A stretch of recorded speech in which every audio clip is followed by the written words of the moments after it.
Salut, c'est Sonia Chen. Bienvenue dans Instant Présent de Dieu avec la rhapsodie des réalités. Comment est-ce que vous vous portez?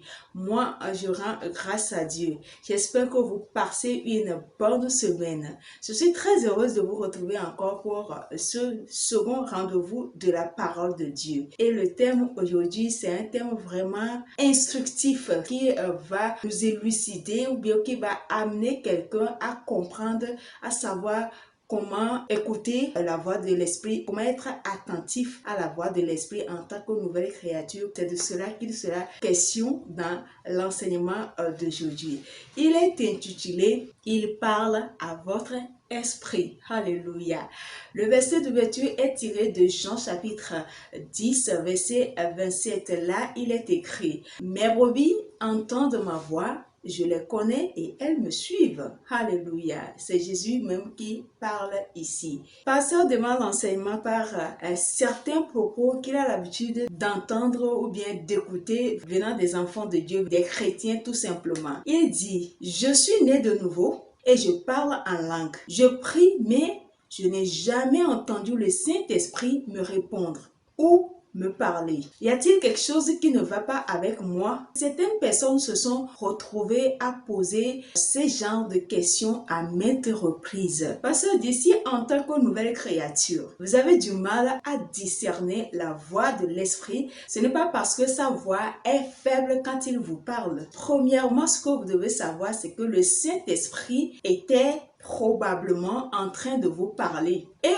vous ne l'écoutez pas. Ou vous pensiez que c'était votre intelligence qui vous parlait. Le Saint-Esprit nous parle toujours, mais nous n'écoutons pas avec nos oreilles physiques, mais avec nos esprits de l'intérieur. Alléluia. Si vous l'écoutez avec votre esprit, à coup sûr, vous allez l'entendre. Le Saint-Esprit nous parle aussi à travers la parole de Dieu quand nous étudions les Écritures. Par conséquent, lorsque nous étudions la parole de Dieu, c'est une occasion pour le Saint-Esprit de rendre ministère à notre esprit et de nous parler aussi. Il est extrêmement important d'accepter ces enseignements, d'accepter ces conseils. Et d'ailleurs, 2 Timothée chapitre 3 verset 16 nous l'atteste. Là-bas, il est écrit « Toute écriture est inspirée de Dieu et utile pour enseigner, pour convaincre, pour corriger, pour instruire dans la justice. » Donc, quand nous nous retrouvons ou bien quand tu te poses cette question en tant que chrétien, « Oh, moi, je parle à Dieu, mais il ne me répond pas. Je ne sais pas pourquoi Dieu ne me répond pas quand je lui adresse ma prière, quand je lui adresse ma parole, quand je communique avec lui. » Parce que dit, sachez une chose, lorsque vous êtes en train de parler à Dieu, il n'est pas nécessairement obligé de vous parler en ce moment où vous êtes à genoux et l'attendez. Parce que dit, non, Dieu, il est souverain. C'est comme cela qu'il est Dieu. Il peut décider de te répondre sur l'instant. Il peut décider de te répondre plus tard. Il peut décider de te répondre dans 2 jours, dans 1 semaine, dans 1 mois, peut-être dans 1 an, on ne sait jamais. Il est souverain. C'est lui qui sait cette demande ou bien cette requête que tu es en train de faire en ce moment précis. C'est lui qui sait à quel moment c'est utile pour toi et à quel moment il doit te répondre. Ce qui est important, ce que nous devons garder à l'esprit en tête, c'est que Dieu, il nous répond toujours. Et c'est d'ailleurs l'une des raisons pour lesquelles nous avons mis en place cet échange-là, ce rendez-vous-là, parce que, mine de rien, Dieu cherche toujours à nous parler. Il nous parle chaque temps, il nous parle tout le temps, mais on est tellement distrait, on est tellement emporté par les voies de ce monde, les vicissitudes de la vie, en telle enseigne que on rate l'occasion souvent quand il nous parle, on ne prête pas attention à l'Esprit de Dieu quand il nous parle. L'autre raison qu'on peut citer aussi, c'est qu'on n'a pas du tout entraîné notre esprit à recevoir de l'Esprit de Dieu quand il nous parle.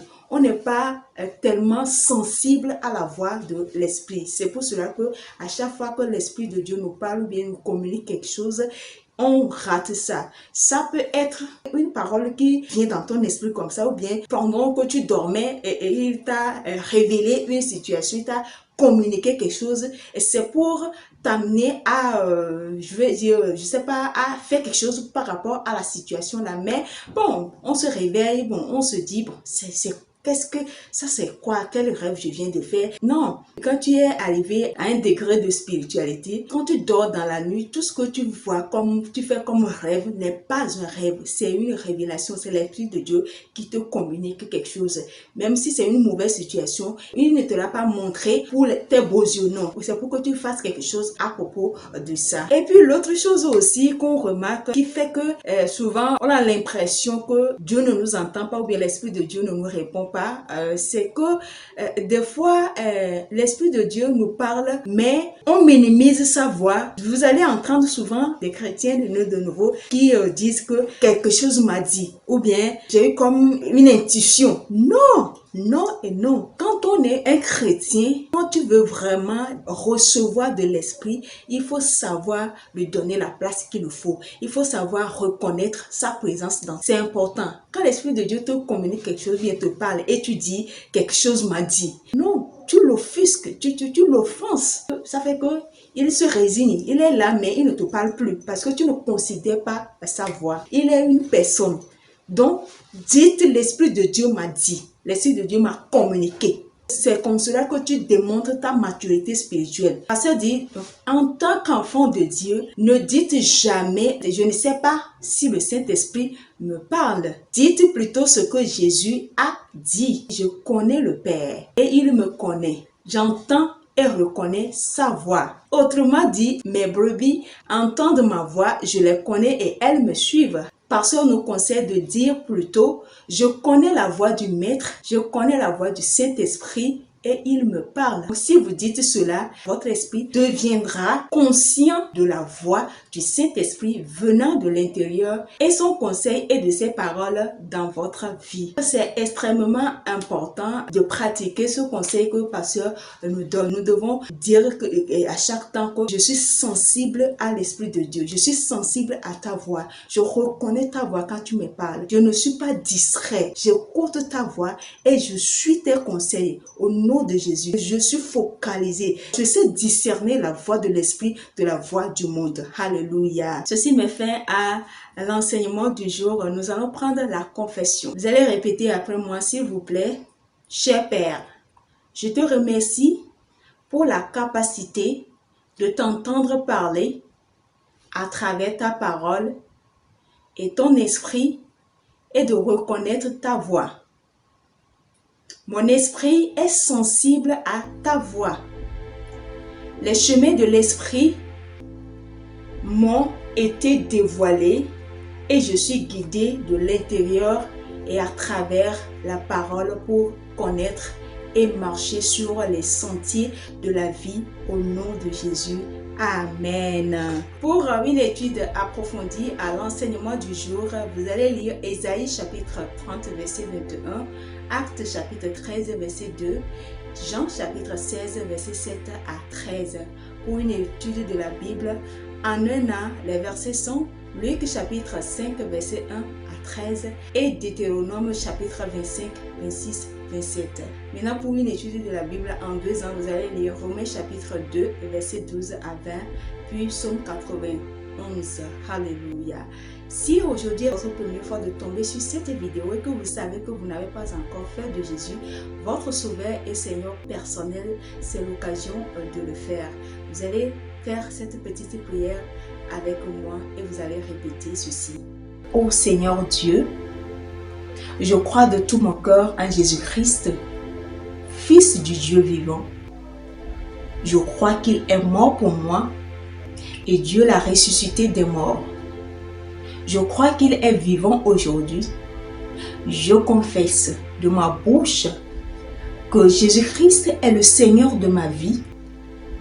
À partir d'aujourd'hui, par lui et en son nom, j'ai la vie éternelle. Je suis né de nouveau. Merci Seigneur d'avoir sauvé mon âme. Je suis désormais un enfant de Dieu. Alléluia! Félicitations! Bienvenue dans la famille des enfants de Dieu, dans la famille des illuminés, dans la famille des choisis, tout simplement dans la famille des champions. Aimez la vidéo, partagez-la, abonnez-vous à la page Facebook de Instant Présent de Dieu avec la Rhapsodie des réalités, ainsi que à la chaîne YouTube. Laissez des commentaires et des suggestions en bas de la vidéo pour plus d'améliorations. Si Jésus tarde à revenir, je vous donne rendez-vous sur vendredi et je vous dis